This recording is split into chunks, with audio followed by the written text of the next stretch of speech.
Hello there, welcome back to my channel. So good to have you here once again, right? Now I have something very interesting for you today, right? And that is confirmation bias and cognitive dissonance, right? Confirmation bias and cognitive dissonance. Now what I'm going to do is I'm going to send you a few pictures, right, that explains what confirmation bias is.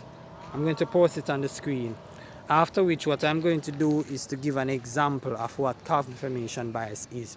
Rather than explaining it to you, I'm going to give you an example, right? Now, have a look at it.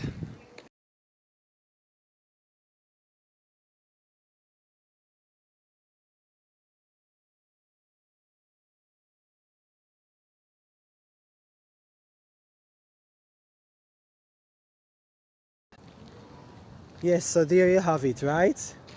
Confirmation bias. Now, the example that I want to give you is to check out my video titled COVID-19 and the dietary laws. You can find that in my playlist section. I have a playlist section that deals with foods, right? I'll post on the screen the name of that playlist section because I don't remember it right now, right? Where you can find the video. Now, confirmation bias. What Seventh-day Adventists did during the whole COVID-19 thing is that they use what is happening, right? The fact that someone ate a bat, or so we were told, and that bat led to the COVID-19 thing, the disease. It passed from the animal to human. That's the long and short of it. And so they be like, you see, we told you, if you had been following God's law about the dietary laws and so forth, then this would not have happened. Look what happened. This is what happened when man transgressed God's law. And you call that confirmation bias. Since they can't sustain that teaching from the Bible, they'll be happy whenever they find some outbreak that comes from animal, which actually serves to prove for them what they're actually teaching. But here is the problem. There was an outbreak that came from cows called mad cow disease. Are we going to say that we shouldn't eat cow because of what actually happened and that proves that we shouldn't eat it? No, such an argument would not work for most Christians, because most even persons who subscribe to those dietary laws and so forth, the minute you use that argument about the mad cow disease and so forth, they won't have anything to say, because they can't say that we ought not to eat it, because by their reckoning that would be classified as clean meat. But for Adventists, you're going to have to find some other alternative, because they take it a step further. They are going to say that is why we shouldn't eat meat. None at all. You understand? Because they believe this diet gospel that they have. You can find that in my video titled The Gospel of Health. It requires them not eating any meat at all. So they take it a step further. So such an argument could work for other Sabbatarian groups, but not for Seventh-day Adventists, since they take it a step further. Once you use the mad cow disease scenario, you instantly shut down those old covenant believers. The confirmation bias that they would use with the bat can't work when you use the mad cow disease thing. Right? So what do you have to do now is that you have to resort to some other means to show them that what they're saying about the bat and so forth, it doesn't prove nothing. Because you can find evil plants and so forth sometimes can be dangerous to one's health. When they use the thing and they spray it on, I don't remember what they call it, right, to get it to grow quicker and so forth, those can actually harm their health. You understand? So this is what I'm trying to get to you about the whole aspect of confirmation bias, right? Another example is the whole thing about Sunday law. They would spend millions amount of money, you understand, just to try to prove the whole Sunday law thing. They're constantly watching the Pope, they're constantly watching Roman Catholics and the things that they're doing, you understand? And they have to, because they can't prove their Sunday law theory from the Bible. They can't prove mandatory Sabbath keeping. So what they do is to watch everything that the Pope does, everything that he says about Sunday and requesting about Sunday. They take that information, manipulate it, and use it to try to prove, you understand, their old teaching on Sunday being the mark of the beast and so forth. So that's something that they're never going to stop, because the minute they stop that, they have no way. They have no way to prove their teachings without constantly talking about Roman Catholics and the Pope and so forth. So they will use that. No matter how you refute their arguments and so forth, they are constantly going to go to that and say, why you think you don't see what the Pope doing, so and so forth and so forth. That's an example of confirmation bias. As a matter of fact, something like this was actually chronicled in the book called Line for God. You understand, about them and the Sunday law and so forth. And I'm going to post the pictures that speaks about it for you. I'm going to post some the stuff from the book, screenshot it, you understand, and send it to you for you to check it out. So have a look at it.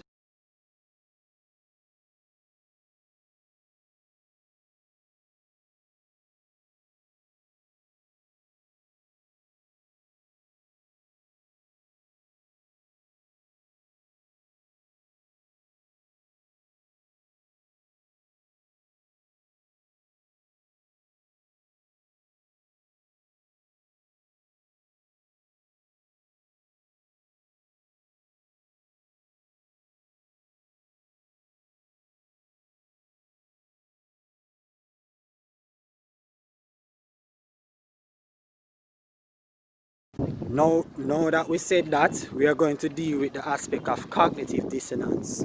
Now, what I'm going to do again, I'm going to show you the definition of cognitive dissonance from a few pictures that I actually have.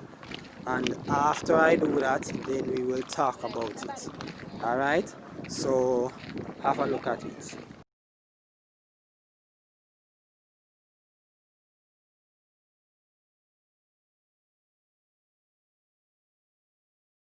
Yes, so there you have it. Cognitive dissonance. Now let me give you an example of what cognitive dissonance is. One day I was speaking to a Seventh-day Adventist friend of mine, right? About investigative judgment, telling him that it's not biblical. And what I did, I went to Leviticus chapter 16, which is a passage that they use to teach their investigative judgment teaching. Leviticus 16 talks about the Day of Atonement. You understand? And they say we are still living in the time of atonement. I have in my playlist, I have videos that I do about the investigative judgment. You understand, that talks about the Day of Atonement and so forth. We're not going to get all deep in that right now. You can check out the playlist section, and I'm sure there's a video that where we are talking about that, right? I'll show you what that video is. I'll put it on the screen where I tell you which video you can find that. Now, the Day of Atonement, it tells you that in Leviticus 16 that they were not to do any work on that day. No work at all they are to do on that day when the atonement is going on. Now, since they pattern the Jewish sanctuary and the Day of Atonement and say Christ's work is the same, just as I told you, their methodology of study is proof texting and eisegesis. That's exactly what they do with Leviticus 16. Use some proof texting, pinch out a few of the verses and isolate it from the whole chapter. You understand? Yeah, they take out a few and leave the rest that wouldn't suit their teaching. So that's what they do. So what I did to the young man is that I told him that since we are not to do any work on the Day of Atonement, which Leviticus 16 says, why are you working? Why are you going to school and furthering yourself to go and do work and to work, right? And at the present time, he was still working. So I asked him, why are you working now and why are you studying to go and work? If we're living in the Day of Atonement now, then every single person who professes to be a Christian or all Seventh-day Adventists, they should cease from work and if possible starve to death. You understand? Cease from work, and then you won't know how you're going to eat. Trust that God will feed you. You understand? Because He wouldn't let you all starve to death. So trust that He will feed you, provide house and everything for you, while every single one of you sit your butts at home because you ought not to do any work, right? And of course he couldn't refute the arguments. But what happened is that he got angry. You understand? He got very angry, He rant and he rail, and basically him cuss me out, you understand? After him cuss me out now, you know, then he then blocked me from off WhatsApp. You understand? Cuss me out and then block me from WhatsApp, right? Now, that's a classical example of cognitive dissonance. I'm sure he was never posed with that question before from Leviticus 16 about the whole aspect of not working. Now that he has found facts saying something contrary to what he believes, he has no way to defend against it, because he cannot deny that the scripture says that they ought not to do any work. So if they're saying that they were in the day of atonement now, you understand, then just as Leviticus 16 says, we shouldn't do any work, we should fast, humble ourselves in fasting and fast every single day, because this atonement is not going to finish until when Christ comes.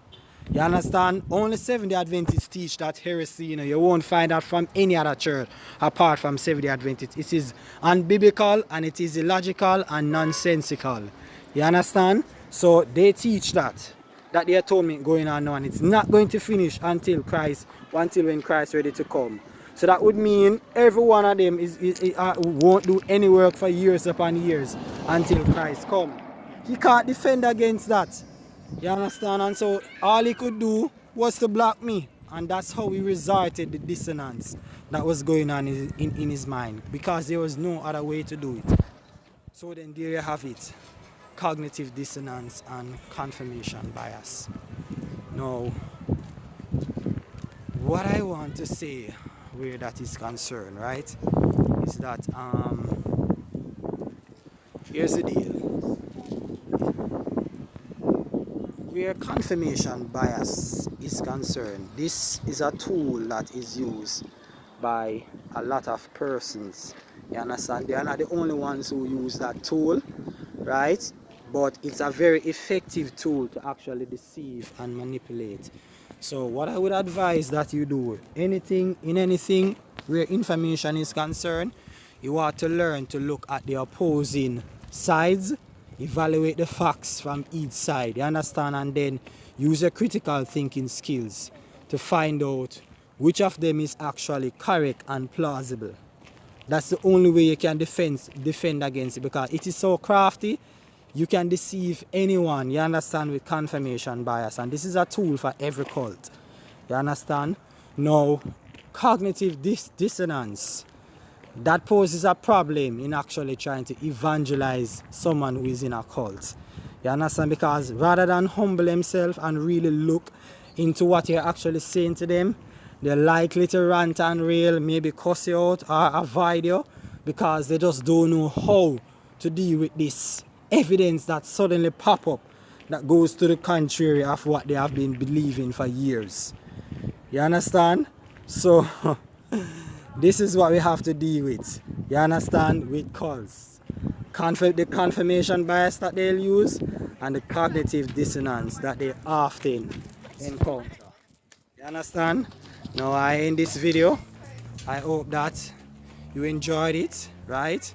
Now if you did, please like, comment where necessary, subscribe to my channel, and click the bell icon so that you can receive notifications whenever I make new uploads. And last but not least, share this video with whom you know will benefit from an amazing video like this. Bye bye now.